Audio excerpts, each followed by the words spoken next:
I'm excited to introduce our seminar speaker this week, Dr. Ramses Ramirez, who is currently an assistant professor at the University of Central Florida. Dr. Ramirez is a planetary scientist whose research focuses on studying the habitability of planetary bodies within and outside of our solar system by simulating their planetary atmospheres. In particular, his most recent research has focused on understanding the climate of early Mars, and so he has a lot of papers out there on that, and also on exoplanet habitability, which he'll be sharing with us a little bit today. He received a bachelor's degree in aerospace engineering, actually from Georgia Tech, so he's an alumnus. He then pursued a master's in planetary geology at Arizona State University and a PhD at Pennsylvania State University. After his PhD, he was a research scientist at Cornell University and then the Tokyo Institute of Technology. And he actually just recently started officially his tenure track position at USF, so this past year. And so with that, let's welcome Dr. Ramirez, and whenever you're ready, take it away. Thank you again. Thank you so much, Francis. Thank you for the nice introduction. Hopefully everyone hears me.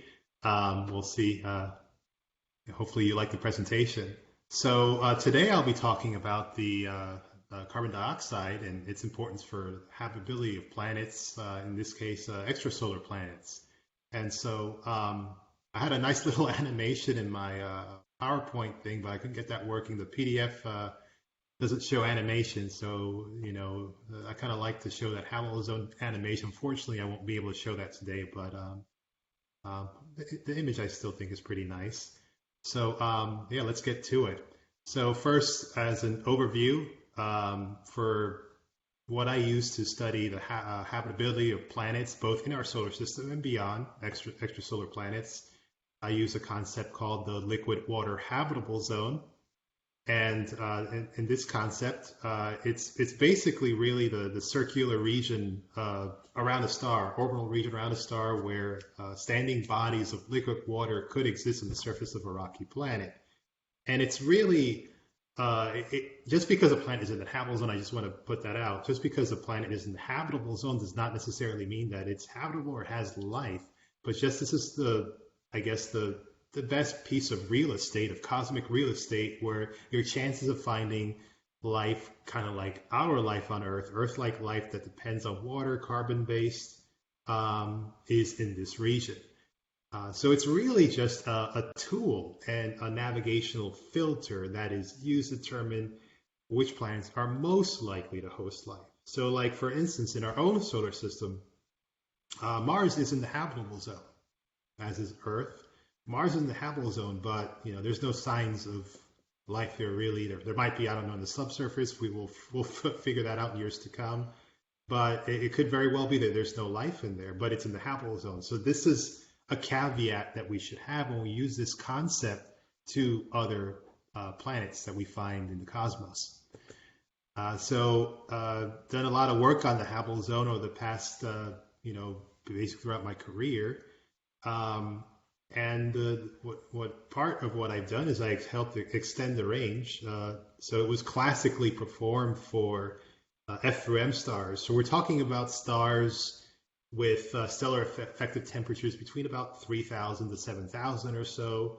But then we extended that to A stars, because A stars are actually capable, as we've pointed out, capable of also, they have long enough main sequence lifetimes, or they live long enough to basically support life on planets. Like, they live long enough that they can actually have life originating on the planets that orbit them. So, I've tried to, so this is just a kind of a schematic of what the habitable zone looks like in terms of stellar temperature from cold to hot stars, and then the effective stellar flux is the amount of energy received at a planet where 1 is normalized to the amount of flux received by the Earth at 1 AU from the Sun. So these are just simple units to show the comparison of types of planets we found in the habitable zone and how much energy they receive from their respective stars. So if we go to the next slide. So one thing I want to mention is for the habitable zone, one of the key concepts is this idea of um, the carbonate silicate cycle. This is an idea that basically has kept through volcanism, bounce between volcanism and subduction, basically plate subduction on planets. This is a process that helps keep the amount of the temperature pretty warm or uniform on the Earth for the past few billion years. So when things get too hot, this acts like a planetary thermostat that helps bring things back into equilibrium and cools it down. And when things get too cold, then there's more volcanism and more CO2 in the atmosphere, and then that brings back things into balance again.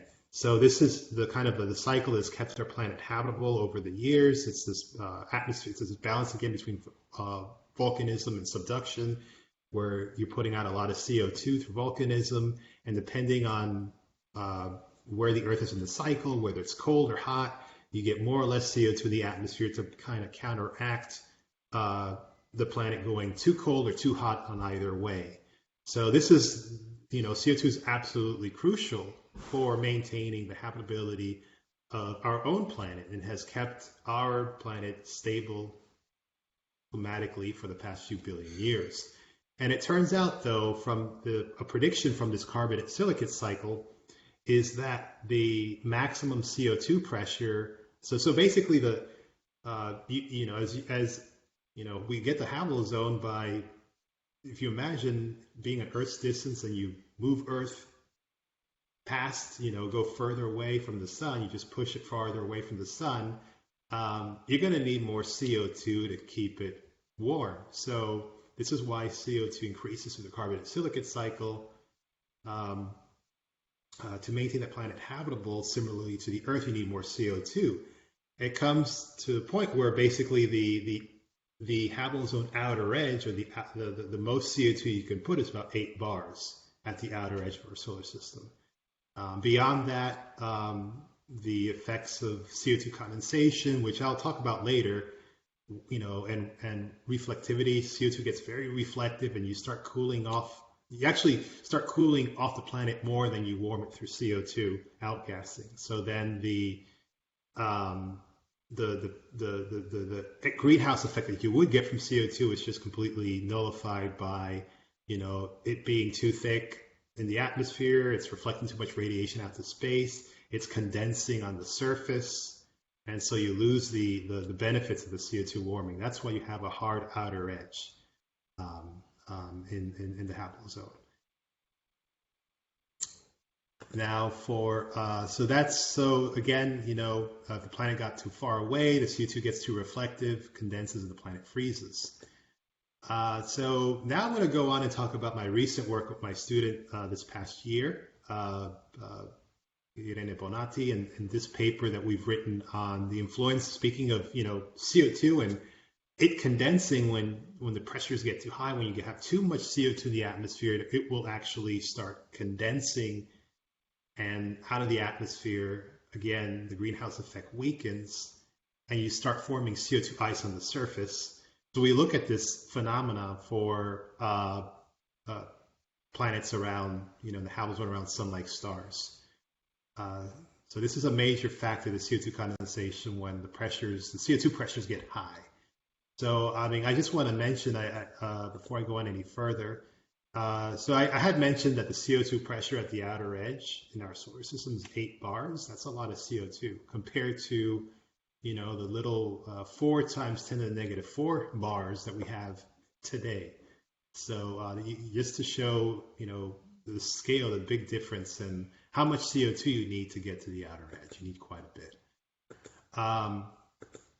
So the models I have used, or we have used for this particular work, is there are 2 models, a radiative convective climate model that basically uses calculates radiative transfer in both the solar emission wavelengths and also the wavelengths where the planet is emitting radiation out to space, the infrared.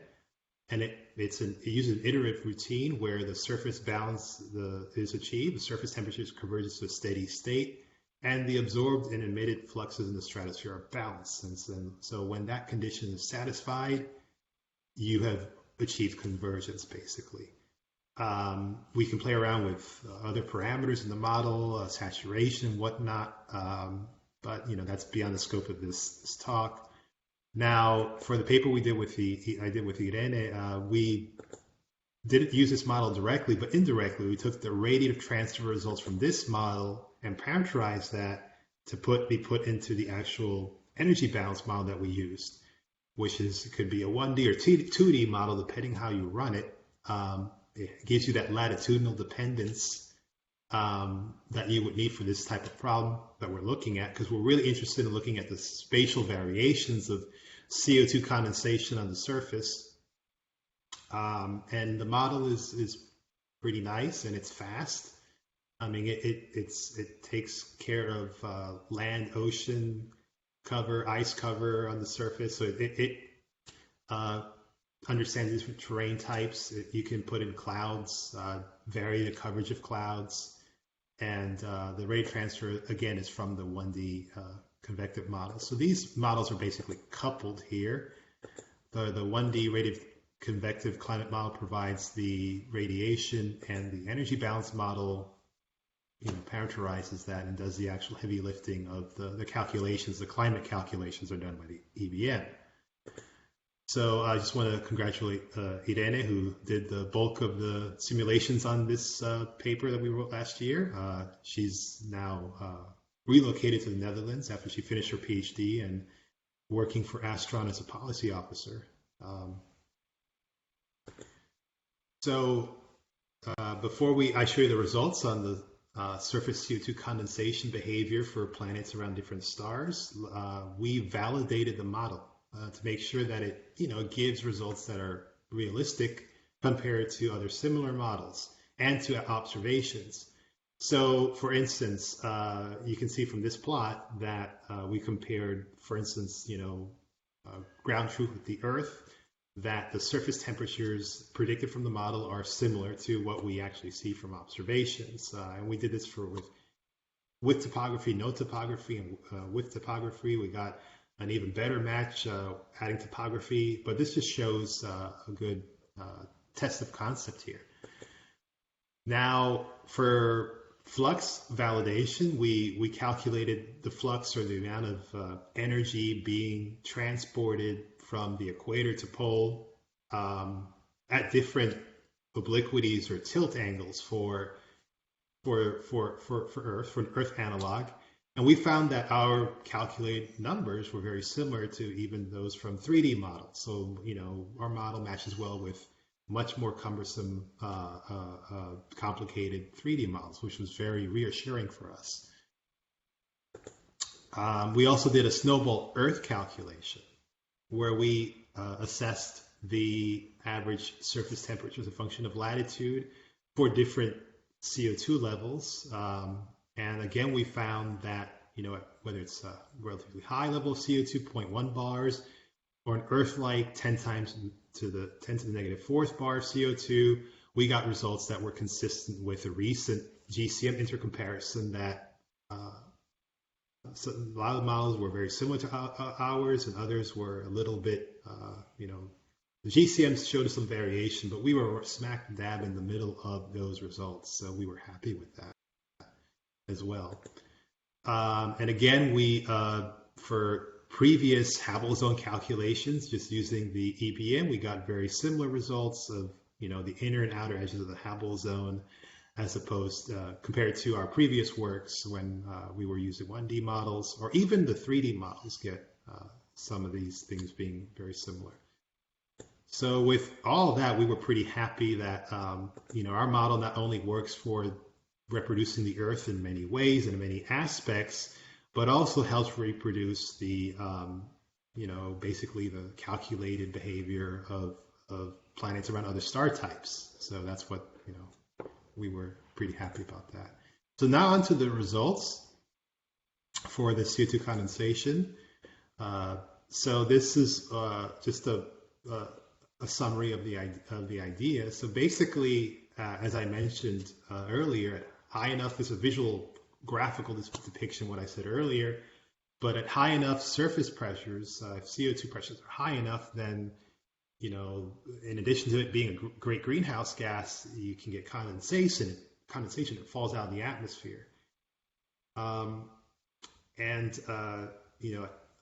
But however, the flip side of that, which we get a nice balance, is that if you can get at higher surface temperatures, more CO2 is needed for such condensation to occur, which is also another way of explaining why the CO2 pressure is so high at the outer edge. Now, the parameter space we looked at in this model is we looked at low to high pressures of CO2, two different obliquities, one at low and high. And we looked at just across different star types, F through K stars in this case. The F star is the hottest star, the K star is the coolest in this range. We didn't do the very cool stars, the M stars, because those are this model is good at resolving climates for planets that are rotating around their stars. However, with M-star planets, those very cool planets, the planets are so close into their stars that they're tidally locked, and so only one face faces the star at any one point, and they're very slowly rotating. However, you can extrapolate the behavior based on what we see here. We would see kind of a more intense version of the K-star results I'll show later if you go to M-stars. So also I want to show from this plot that since F-stars are the brightest, then their habitable zones are larger, right? Because they're brighter, so you have to be farther from the star to maintain the same temperature as the Earth, for instance. And the sun's kind of intermediate, so we looked at an Earth-like distance to Mars, and then the equivalent for the K5. So we got the equivalent distances of 1 to 5 AU, 1 to 1.5 AU for the other two star types. So for the first set of results, we did two different cases here, cold starts and warm starts. So we assumed, okay, you have a planet around a star that starts out glaciated, and then you try to warm it up, and you move it basically all throughout the habitable zone. And what happens, for different CO2 pressures is, at that distance. So from 0 to 2 bars or 0 to 3 bars of CO2, can you bring it out of that glaciated state or not? Likewise, the warm starts assume the planet's already warm. And how far do you need to take it before, how far do you need to,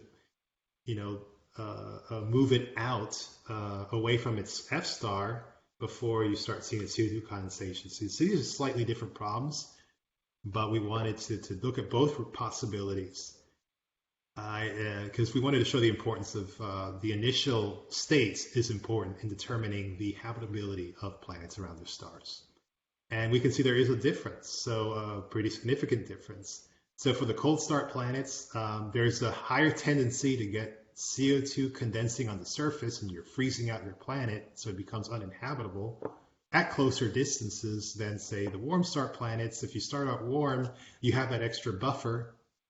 You don't start out with ice, that you can push out your planet farther out, and it'll still stay warm before CO2 condensation and ice condensation becomes a major factor. So I also want to state here that we did both water and CO2 ice here. I mean, this talk is mostly about CO2, but and that's what that's the big focus. But these also have water ice as well. So both of these gases are condensing and liquid and getting ice from them. So all that's being done in the model. So that's the F star. Remember that in your mind as we flip to the next slide, and there's the sun. So, and we're looking again at the equivalent habitable zone range for these stars. And I don't know if you caught it, but it's subtle, but it's there, that the red warm region is greater for the sun. So you have to go farther out, relatively speaking, within the habitable zone for planets, whether they're cold or warm, starts around the sun to get to this, fully condensated state on the surface. So, you have a bit more leeway in habitability space. And so we can go on to the K star, and you see that's the most extreme in terms of having the smallest blue or the smallest CO2 condensation region within the parameter space we looked at. The reason for this behavior, why that is because the K stars are, as you go to these cooler stars, their spectrums actually, they emit, the K stars emit more higher wavelength, near infrared radiation and whatnot that is not that is absorbed much more easily by the atmosphere, and there's also less scattering of the atmosphere. Just that radiation just goes through and gets absorbed very quickly. So for the same amount of energy input from a K5 star, you can warm a planet more than the equivalent amount of energy from the sun star, because the wavelengths are such that the energy coming from the K5 star just enters the atmosphere that much easier. So that's why you have a correspondingly larger range of habitability for the K-star planets. Now, it's a different type of map, the surface CO2 condensation map. So we're just looking at now, not just the region where CO2 is condensing for these planets, but how much and how quickly it's condensing. And we can see, from the key below, there's very little of, so basically these are high levels of CO2 that are condensing on the surface. You have some, more than 60, 70, 80 to 100% CO2 condensation on the surface almost everywhere once it starts condensing. So and this is something you cannot get, this behavior you cannot get from a standard 1D radiative convective climate model. That's why you really need a model like an EBM or 3D GCM to capture this. But in these models, when you take the spatial variations of CO2 into account, you really see that the CO2 condenses in mass once it starts condensing. It doesn't just condense in small amounts and slowly. Once it starts condensing, basically the atmosphere just goes and collapses, basically. And that's what you see here for the F star. Now we go to the sun. So planets around the sun, the CO2 collapse is a little slower. There's some yellow there at the beginning. There's a small window where you just lose a small amount of CO2, but then quickly again, the vast majority of space are these darker blues and purples where you have some 80 to 100% of the CO2 that's just, almost quickly, on geologic scales, quickly condensing on the surface. So your planet will not, will all of a sudden just drop in temperature very quickly and not be habitable anymore. And then the last slide here is the K5 star case. And again, this is interesting.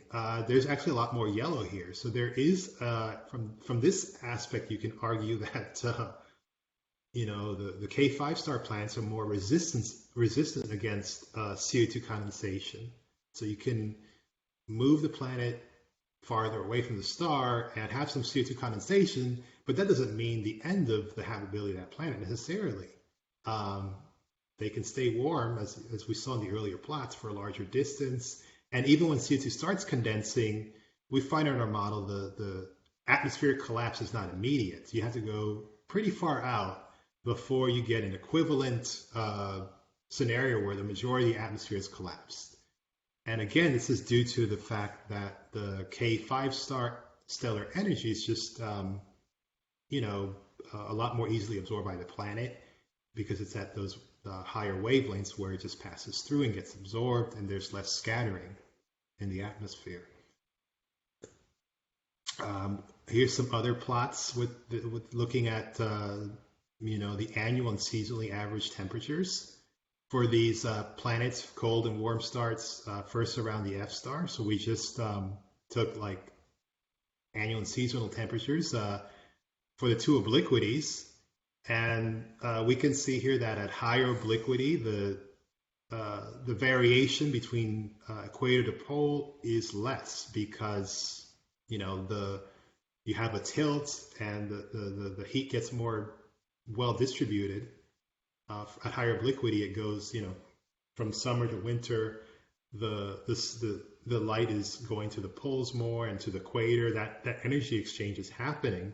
Whereas if you have no tilt at all, and all your sunlight's, so much of it, the bulk is at the equator, and there's almost nothing at the poles, then the equator to pole contrast is much greater. So that's what we're seeing here between these blue or the green and gray curves. And then the shaded regions are the seasonal temps for there won't be seasons at zero obliquity, but for the 23.5 degree case, you can see the tilt or the seasonal variations that you would see just because you have a tilt. Likewise, you have similar behavior for the sun and the K-star planets. Similar type behavior, except that the seasonal variations seem to decrease for the K5 star. So at the 23.5 degree obliquity, the seasonal variations aren't as great because, again, the heat is being absorbed and transported more effectively throughout the planet, so that helps dampen those variations that you would see otherwise with the other planets around the other two star types. Now that's kind of a summary of the work Irene and I did last year. And another interesting kind of analysis that I looked into, I guess almost 2 years ago now, is an implications for CO2 and habitability, is this concept called the complex life habitable zone. So this is an idea where first Ed Schwieterman in 2019,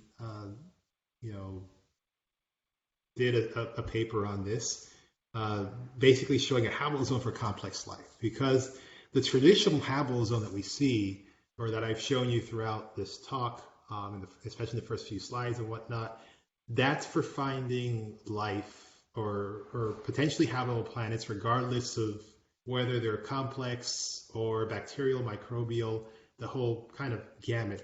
Whereas if you're looking at complex life, that habitable zone is much narrower.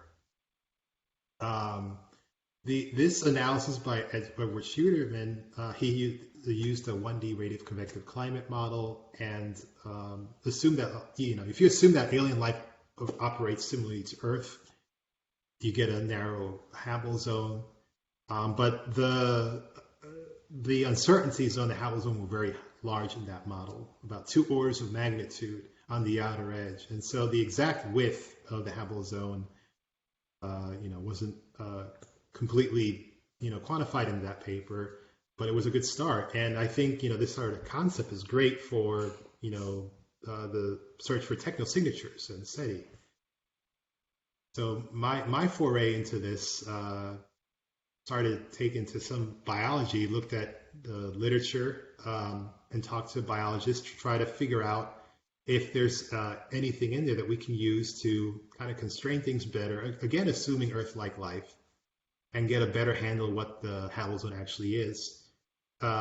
So there's something called lipid solubility theory, the Mayer-Overton correlation that shows the anesthetic potency of different gases. They kind of fall along this line mostly. And normally, so we know what they are. So basically, beyond, basically what this says is that, for instance, nitrogen is some 20 times or so more lethal, or you need like 20 times less nitrogen to knock you out than nitrous oxide, for instance. nitrogen is 20 times more lethal than nitrous oxide in that sense. Carbon dioxide falls outside of this line, but that's because this part does not include the ability of the kidneys to also absorb a lot of that CO2, and so you can actually sustain more CO2 than theoretically than what is shown on this plot. And so we be more like the lethality is more like nitrous oxide. So instead of nitrogen being 100 times more toxic than CO2, it's about maybe 20 times more toxic than that. Toxicity of CO2 is 20 times that of N2 rather than 100 times. So toxicity increases, I should say, towards the right of this diagram. So less toxic is above and more toxic down. Let's see. So with this theory, when you look at just the calculations, I found that you can create a habitable zone that for Earth-like complex life, which was a very kind of narrow definition in my paper, but it's about 0.15 bars for CO2 is the upper limit, and 3 bars for N2. So we looked at both CO2 and N2 in this. There's some caveats. Newborns have a lower threshold of CO2 and N2 tolerance. But so I used that as really the representative for a complex life habitable zone.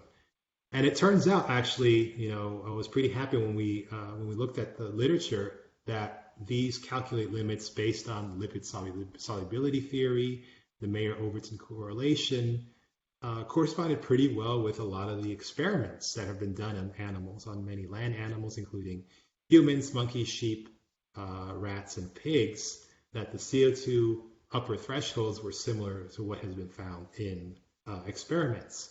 So taking those CO2 and N2 limits, this is equivalent to a complex habitable zone spanning from about 0.95 to 1.31 AU using the energy balance model that I talked about earlier. This is about 0.1 AU wider than predicted with radiative convective climate model. So this is wider than Ed's model when you do it this way. And there are, and this is for our solar system, by the way.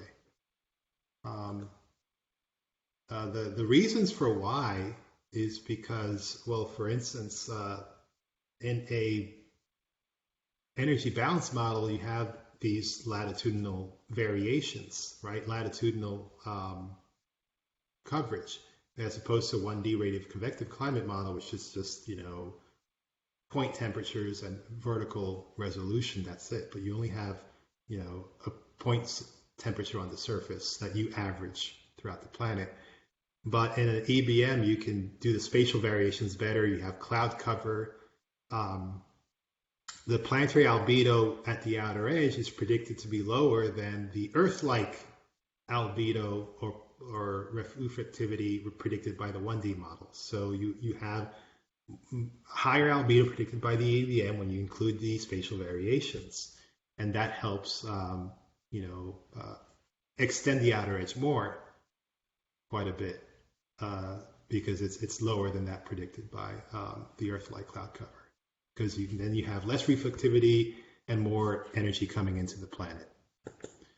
Now the other reason is because on the 1D model, you don't have the spatial variations, and you have EBM. You can do latitudinal variations, and it turns out that even if, like in a 1D model, if the mean surface temperature is below 273 K, it's cold, and that's it. It's kind of end of story, right?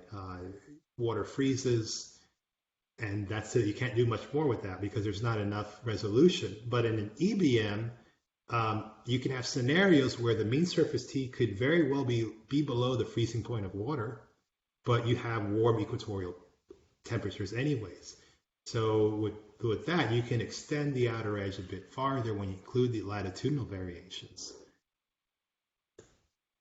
So again, it's, the complex life habitable zone looks something like this. and it doesn't quite get to Mars, but it's pretty wide in its own right, doing this for different star types, as opposed to the traditional habitable zone just outside of Mars's orbit. It's not as wide as that, but it is wider than was calculated previously. So with all that said, I have just share my conclusions here. The carbonate silicate cycle and habitable zone theory predict, the maximum atmospheric CO2 pressures at the outer edge of the classical habitable zone. CO2 increases surface temperature, but if you got too much CO2 in the atmosphere, then that can cause atmospheric collapse. Our work confirms these results and extends them across main sequence stars. CO2 condensation occurs at larger orbital distances for warm star planets. And planetary systems with warm stars also have wider effective habitable zones than those with, if the planets are all cold star planets, then the effective habitable zone is going to be narrower for the cold star systems. K-star planets are the most resistant against atmospheric collapse, where F-star planets are the most prone. The starting temperature conditions, again, play a big role in the assessment of planetary habitability. And with that said, I was glad to be giving a talk at my alma mater and looking forward to hear your questions or comments. Thank you.